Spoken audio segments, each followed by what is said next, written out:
Alrighty, good evening, everybody. Thanks for coming out tonight for our Wednesday night study.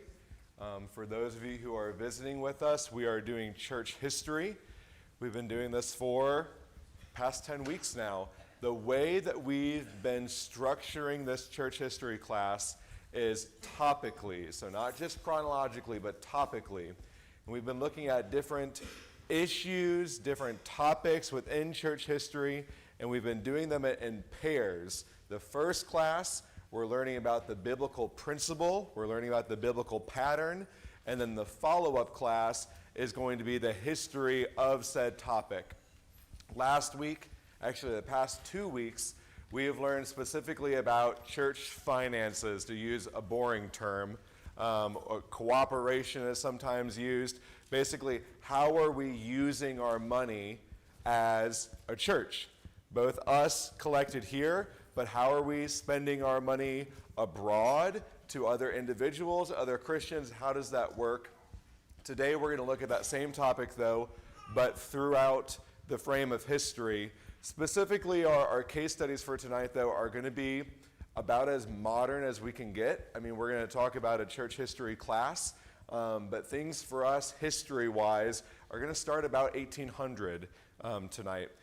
Before I get off into my spiels, though, any church family business to discuss before we pray?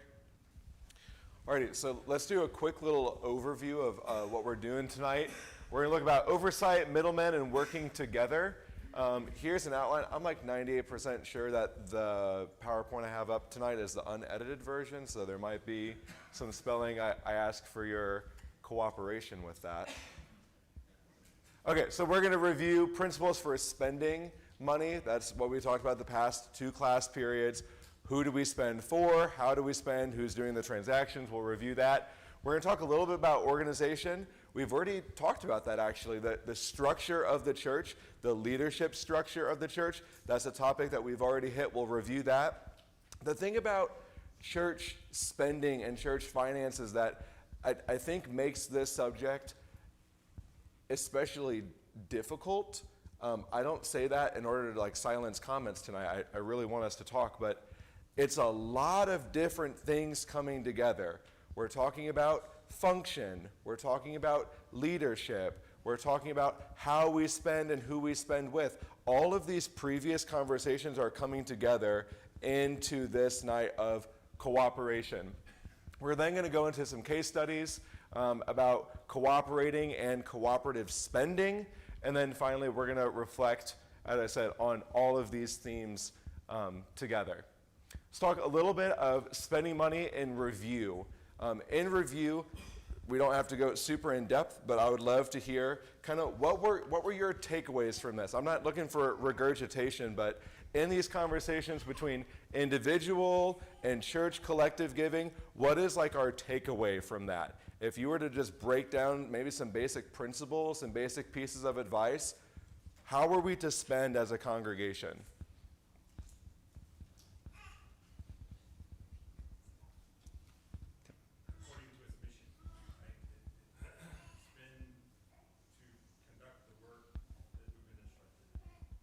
So we know that our money that we have is not free just to give in whatever way pleases us.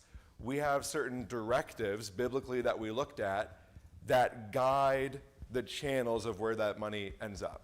Yeah, so it has to fit our mission, it has to fit our goal. What else could we say? We're talking little elevator speech about church money. What are we including in that?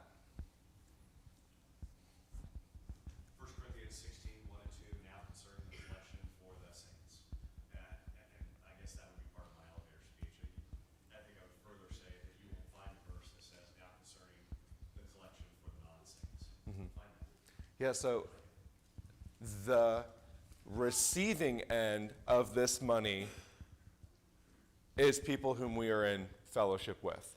These are people who we call brother and sister in the Lord. These are fellow Christians. These are believers. We look at all of these different examples in Acts and the epistles. The money is going to believers. We spent some time looking at the example for contributing to widows. And the reason why I think that is just like the showstopper example, how many qualifications were listed there in order to give money to a widow who worshiped in your congregation? And so then we're going to say, but no, we can give to a non-believer and strip all of those restrictions. Slap in the face to the widow who's asking for funding. Anything else that we would talk? Maybe I've not heard a whole lot about the individual giving, but what's the role there? We can't ignore that piece. How do we talk about this individual pattern that we see?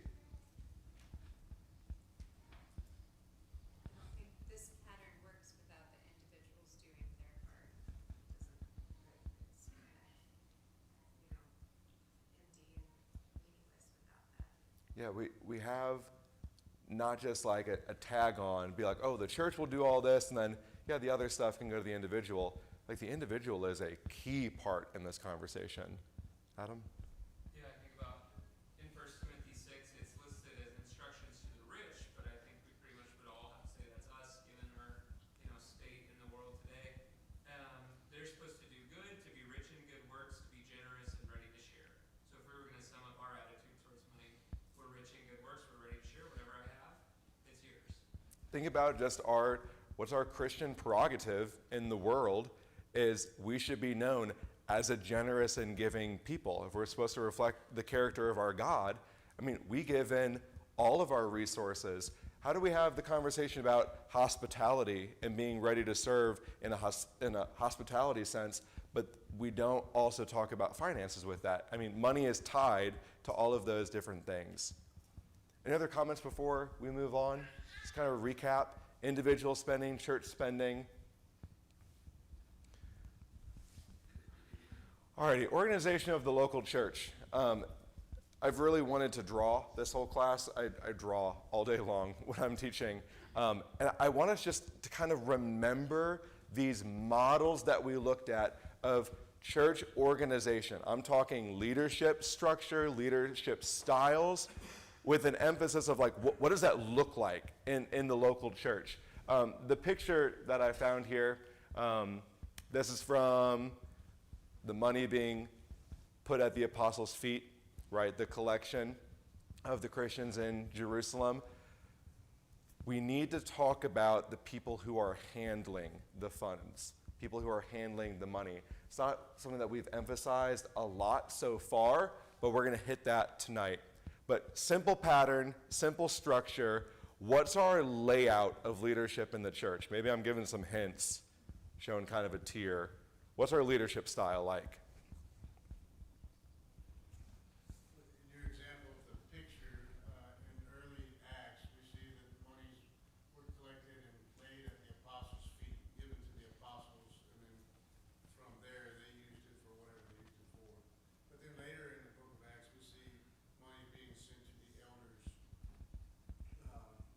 and collected and given to the elders, and then it just dispersed from there.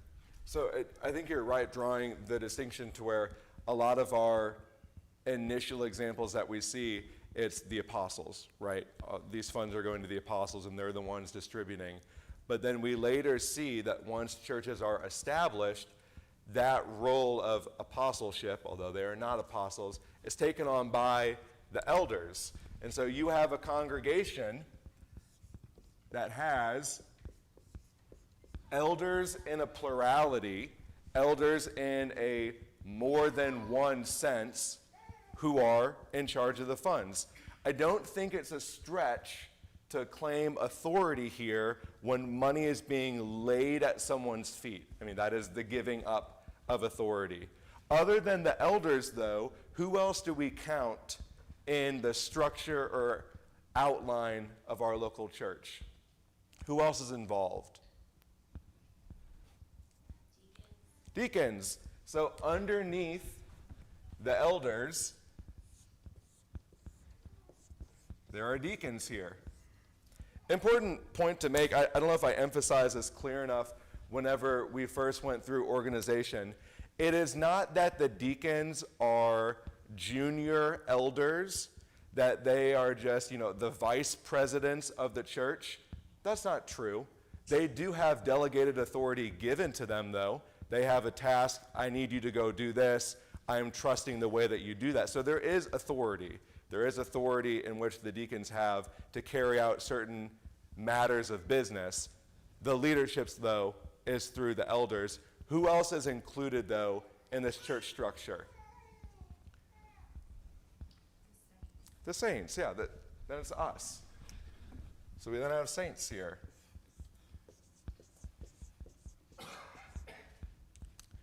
We're going to talk about this structure, though, whenever it becomes involved with other congregations. So this is us, right? That's our structure right here. We have multiple elders.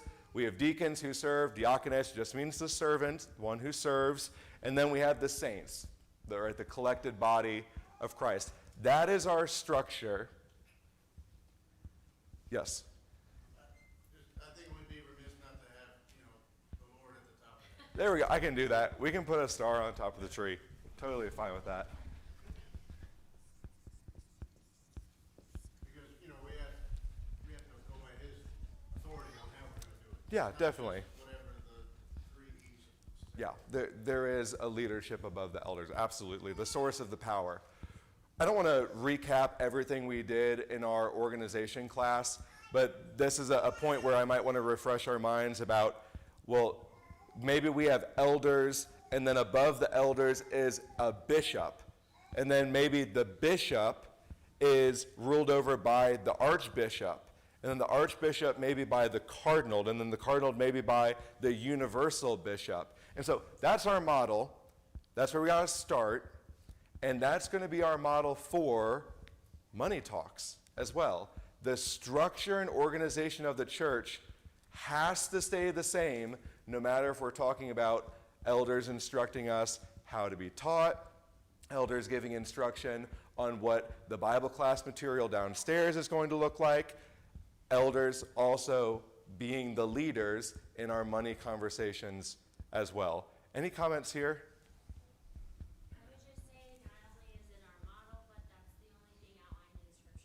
There we go. Mm-hmm. Yeah, it makes it so much more simple to look at it like this. I mean, I flipped through some of those different charts. We looked at some different styles of organization with the different titles and responsibilities, and we're trying to make it reflect, I guess we could say, a more efficient model. Like, wouldn't it be better if we had someone who is in charge of, adult ministry versus children ministry? And we ironed out those different roles and classifications. And I want to say, no, I want that. That's what I want. I want that structure and that system.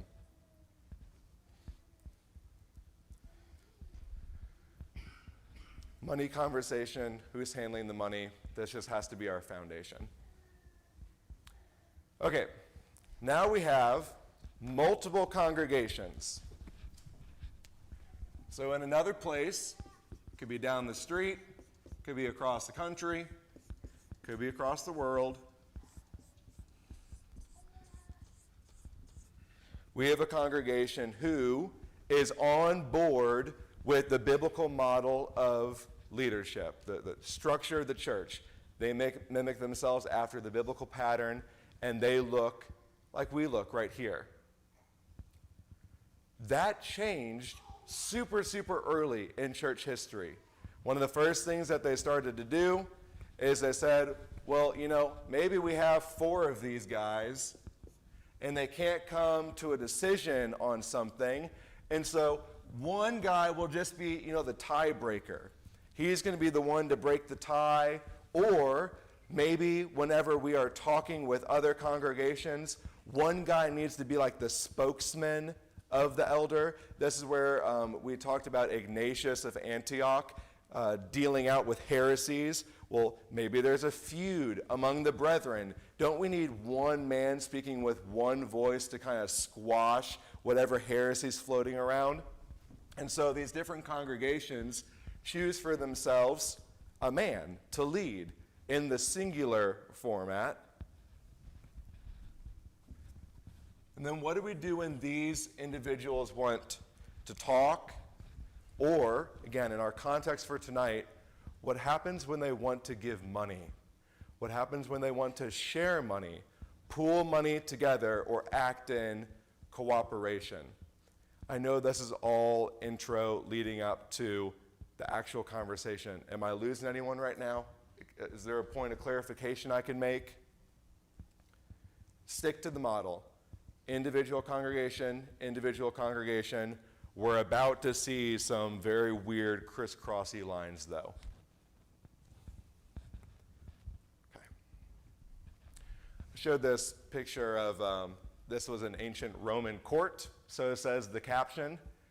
And there was one who judicates from the throne, one who brings out decisions from the throne, and that was a Roman model. So let's keep in the back of our head, too, this idea of having a single guy kind of be the voice or the spokesman or the one who issues right and wrong, we would be ignorant to say that's not influenced by culture. It's 100% influenced by the culture that we live in.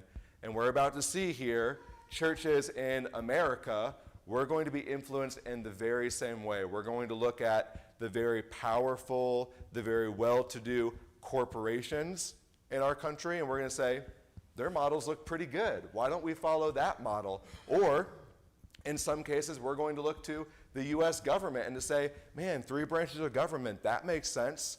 Federalist Paper 51, checks and balances, that sounds pretty cool. Why don't we model it off after that? And so we're constantly being influenced by our culture and our surroundings. So just tuck that away, and we'll pull that out in just a second. Okay, well, we'll pause and open it up for discussion now. Not talking in a church history sense, right? Just person to person. What does it mean to cooperate with another person? Let's define our terms. What does it mean to cooperate? Yeah. Means you're moving towards a similar goal or the same direction as someone else. There we go. Similar goal, same direction. What else can we add to that? Combining our resources. Combining resources, right? Teaming up. We're going to be on the same team together. Anything else we could add? To work together. So, I mean, if we want to split it, operate, to function, cooperate with another. Luke, this is almost yours entirely here. The actions of someone who is being helpful by doing what is wanted or asked for, common effort. Okay, I'll chip in a little bit, you chip in, we got common effort. Association of persons and common benefit. Okay, now we're looking for a desired outcome that we share. And then particularly, we talk about cooperating in a financial sense. So it's not like this word cooperation is only used, in the elementary school whenever we're talking about how do we work with partners, right? You have a little school project, and one of the first things you teach elementary school kids is how to cooperate with one another. Sure, that definition still rings true, but it's almost always been tied with money. Almost always been tied with money. The idea that I'm going to cooperate with you physically, that we are going to have financial ties with one another. After seeing these definitions, anything that we could add now in prediction of how we're going to tie this into church history? What does cooperation have to do with the church history class? Can we make the prediction, make the jump? I don't know if this is where you're going, but I think there's a difference between truly a co-op where you have individual parties trying to achieve a certain goal, or if there's somebody putting their resources under the leadership of someone else. Yeah. It's a common thing. I know some people participate in it here because I love, you use the shortened phrase co-op. Our homeschooling families, right? There are co-ops together. We're going to meet maybe at a certain place, a common building, and we're going to do activities together. We're going to maybe share, I have a lesson plan for this, you give me a lesson plan for that. But you're right. In some of those cases, it's not like they have a designated leader over that, but they're coming on mutual grounds to share. There is also the cooperative spirit where I'm cooperating with you, and there is going to be some sort of oversight or leadership that creeps in. It's probably where our chart's going to come. Any other predictions? Why talk about cooperation in a church history class? How do you think we're going to tie this in with our money talks?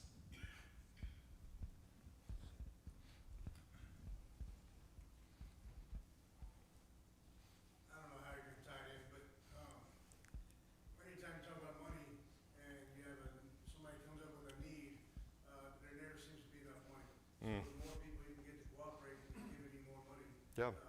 Seems like that seems what happens in the world when I think of co-ops. They're always wanting this group and that group and that group and to pool their resources so they can meet this financial burden that they're faced with. Isn't that funny that almost in every situation where we see, well, when did the leadership system change? There's a barrier, heresy. We got to work around that. Well, when did we stop doing this and start doing this? Well, there's opposition and there's a need that we had to meet. And so we're doing good with money, doing good with money, doing good with money. But Mark, you don't understand. This is an emergency situation. We have to respond to this. And that's where we always see things change. Jim? Say the organizational structure is autonomous, the church is autonomous, so cooperation means you have to agree on something. Mm-hmm. And you may not agree. Yeah. That's okay, the church is autonomous and Mhm. not fully agree completely. I guess what I'm saying, there is autonomy to it. Yeah, I love the word autonomy. Auto means self, automobile, self-driving, autograph, your signature. We work in a self-structure. I think a lot of times when you start cooperating with other people, you get frustrated, and then finally both parties, multiple parties say, okay, who's one person we all can trust to make this one decision and make it easier, Mhm. clear all of our plates, that person's now in charge. And then they kind of, okay, I did my part. Yeah, And mhm. we're good. And now they're the ones in charge. And it's so much easier, it's streamlined, Mhm. but it's not the way it's supposed to be. Yeah, whether it be someone who like steps in almost as like the negotiator role at first, like I'm going to hear from both parties and then I'm going to try to speak on behalf of them, but in that you're the one speaking, you're the one doing the authority, and I get that too. I mean, we've ever been in meetings with large departments at our work. I know whenever we have a whole staff meeting and we start asking about changing schedules, changing the bell schedule, changing the time of passing period, you don't want to go to the collective about that. One administrator behind the door, why don't you make that decision? Run the numbers yourself. Okay, ready for like the point, what we're getting at right now? Are we in cooperation with other churches? Not in the sense that we've just talked about. Not in the sense that we've just talked about it. If you still got your money goggles on, do we cooperate with our finances with other congregations? Short answer right now, long answer to come, no. But don't we cooperate with other churches? So, yeah, in a sense we do, but something I've said to Ryan, I think a couple times recently, we were talking about brotherhood. The word brotherhood is only used once in the scriptures. Love the brotherhood, it says. So there is a brotherhood, and in the sense that, you know, hey, could your preacher come over here and preach a gospel meeting for us, and you guys cover for him for a while while he does that? Yes, but in leadership, in decision-making and leadership and money spending, no, we don't, because we don't see that pattern in the New Testament. Instead, we see things like shepherd the church of God, over which the Holy Spirit hath made you overseers. So it looks like each group of overseers or elders is to shepherd the flock that they are among. So the reason why I bring this up, and I mean, obviously, I intentionally wanted to hear a yes and a no, because this is where a lot of the arguments about finances starts. What do you mean I don't have the common goal as the church down the road? We're not both advocating for the gospel? We're not both, brothers? What do you mean I'm not in cooperation with them? This is an article that I picked up, someone who is in favor of financial cooperation. To operate simply means to work, and to cooperate means to work together to the same ends. There can be no working together of churches without the churches themselves working. Churches that do not work together cannot be churches unless they cooperate. So they almost tie the word cooperation in with the title of being a church. Well, how can you even call yourself a church if you're not in some sort of relationship with the other things that call themselves church? It's like saying, well, I'm a teacher. Be like, but you don't do the other things that the teachers do. You don't go to the places where the teachers go. Then you can't call yourself a teacher. This author said, well, if you're not cooperating in with the other churches, why even call yourself a church if you're not going to cooperate towards common goals with one another? We're going to look at three different, I don't want to call them, I call them problems. These are what Mark said, an issue comes up, a need comes up, where we're going to be tested three different times about this cooperation issue. And we're going to go in chronological order. We'll start in early, mid-1800s right now. Then we're going to look at some World War II era, some post-war era. And much like how we did it last class, where I put up, arguments on the board, and I was like, what would be your response to that? I want us to almost do the opposite. I want you guys to predict what is the cooperation argument here. So here's the problem. The church is in its infancy in America. So we are just going through what can be called the Second Great Awakening. Some of us know it better as the Restoration Movement, not the Reformation, but the Restoration Movement. Churches are super poor. If you look on a map of where these congregations are, they're in rural places. We're talking like Kentucky, Tennessee, and you're like, that's not that rural. Like, those are well-developed states. Not when James Madison is president. I mean, that is the backwoods. Some of these congregations are coming out of Virginia. There's not even a West Virginia yet, just Virginia. And they're unestablished. And so we can compare and contrast that with something like the Puritan Church, which is the official state-sponsored church of Massachusetts, or the Episcopal Church, which is the official state-sponsored church of North and South Carolina. When we talk about establishment clause and church things in my 8th grade class, everyone is like, they have their mind blown that up until the 1880s, individual states actually funded state-sponsored churches. The prohibition on church and state is only a federal prohibition. And so up until the 1880s, you have individual states giving money towards a state-sponsored church. That's not us right now. That's not us. Poor and unestablished. The question comes about, how do we spread the gospel then without cooperation? This is like your very typical, what do they call it, like an underdog story of all the little, small, insignificant churches. They can't do anything on their own. So remember the American context and how that's going to influence our organization habits. We're looking at the expanding United States. This is right during westward expansion time. The U.S. is expanding, but yet we're these little tiny churches that can't do nothing. So what's going to be their argument for cooperation? They are going to decide to pool their money together. That's going to be the case in all three of these different situations. They are going to decide to pool their money together, but try to come up with the argument. Why? Why do they end with that goal? Their end decision is, yeah, we're going to pool money together. How do they get there?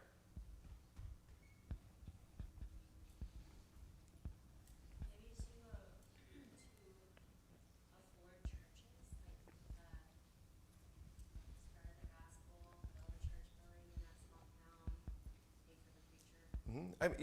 What's more simple than, well, in order to have a new church, let's build a new church.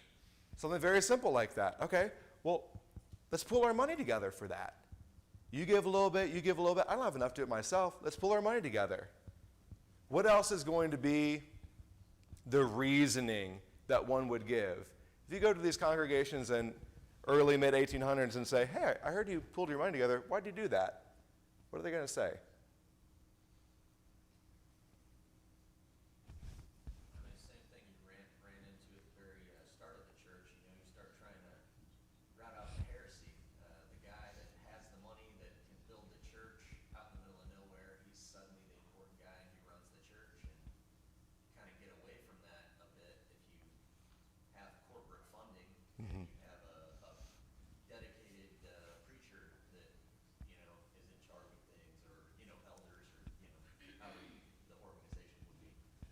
There's a lot of weird consequences of this, and one of them is this really strange practice of, yeah, I'll fund your preacher, but like I get to pick them.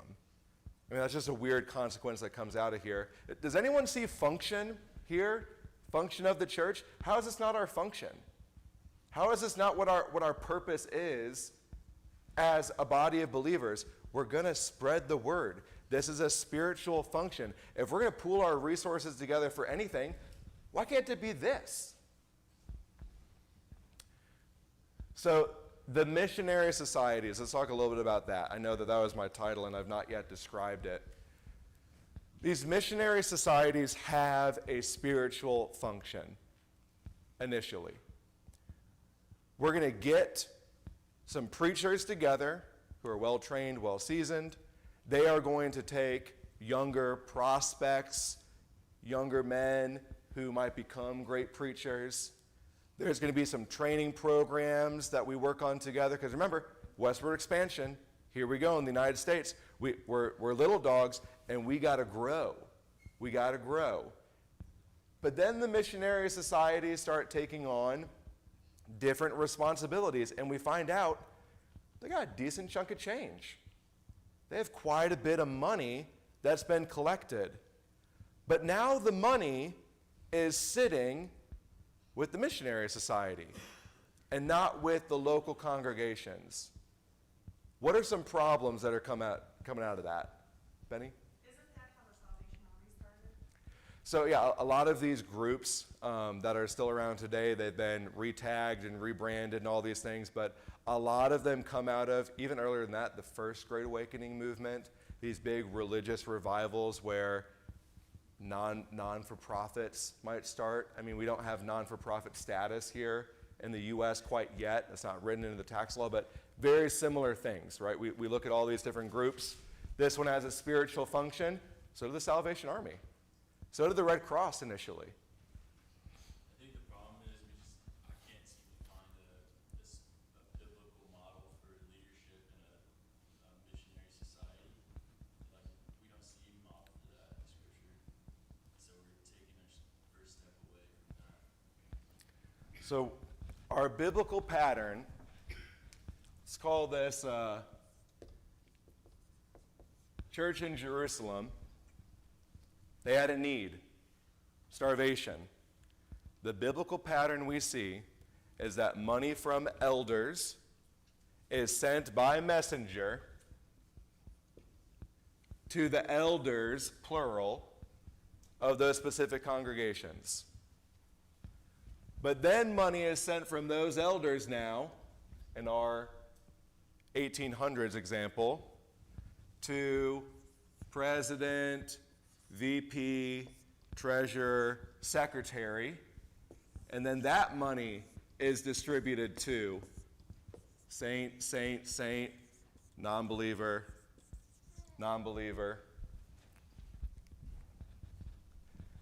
We don't get to give up our delegation authority over this.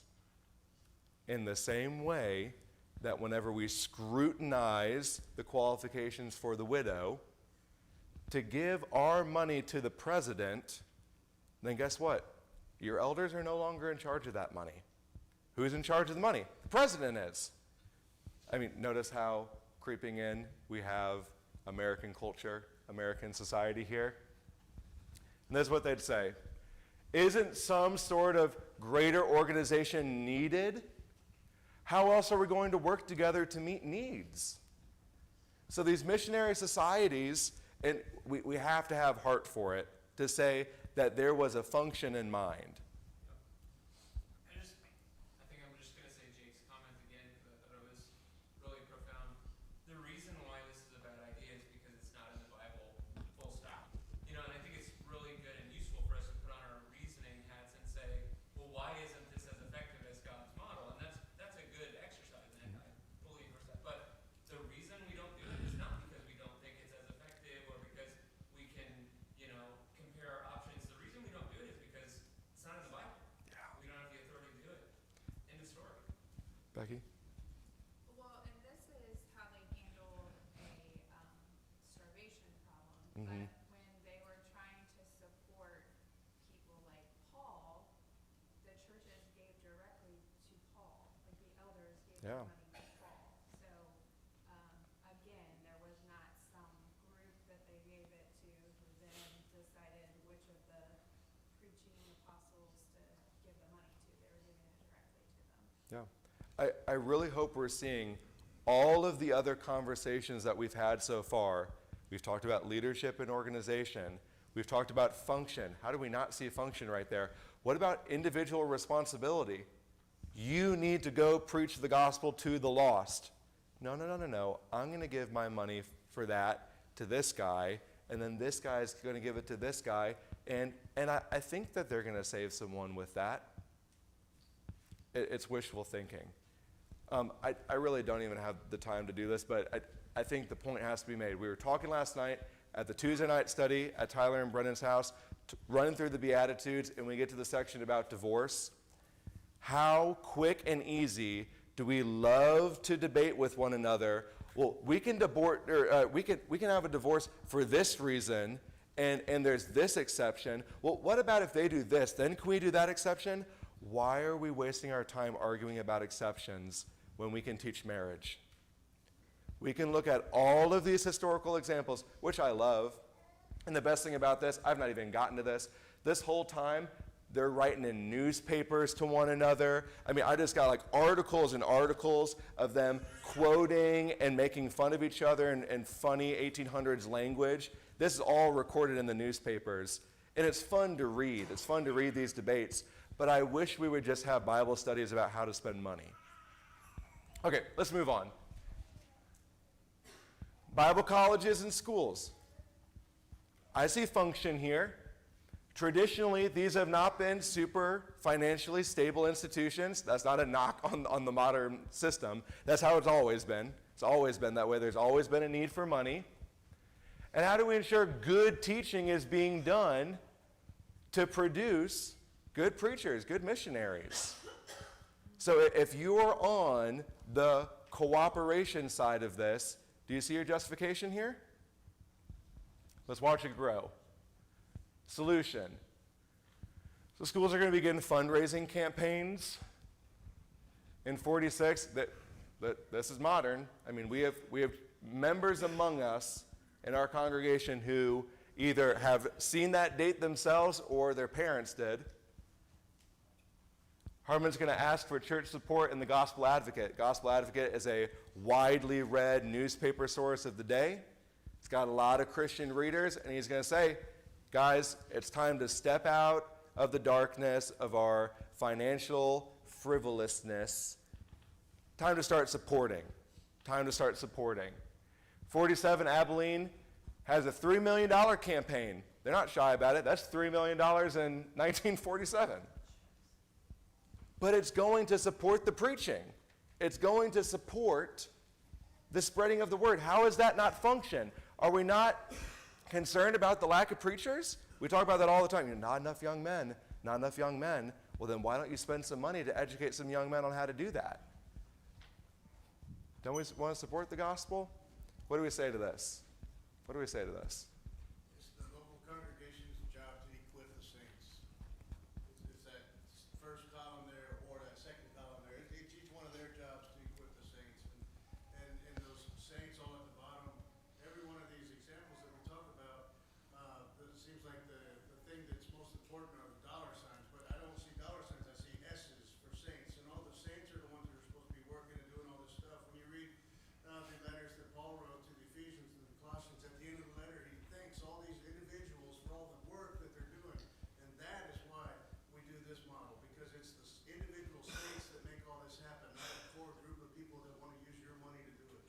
To say, well, we got to send them off to this school because that's where they're going to taught how to preach. Well, what older men do you have at your congregation that aren't doing that aren't filling that role? And I don't know if it's one step further, but then we have so-called Christian universities that teach things that aren't biblical. Yep. So Oh, you're asking for our congregation's support to teach people things that we don't agree with? Yeah, we don't get to send our curriculum with our money. Right. We send the money. I'm going to push forward. I want to do one example. We got like 3-ish minutes left. This is the one that, I mean, Benny, this is your Salvation Army stuff. I mean, this is where we've now gone. And I love this because it's predicted. It's predicted. We're not just hit with this obstacle and now we're scared about it. This is where we see pre-planning of cooperation. Second World War, Europe, Japan, and ruin. Missionaries in the U.S., they predict that there's going to be a need for assistance. And so we do this before the need is actually there. And questions like, well, how are we going to rebuild? How are we going to rebuild Europe? Why is the church rebuilding Europe? Well, what's going to be the church's role in rebuilding? Humanitarian efforts. 1943, we were already pooling money together for this.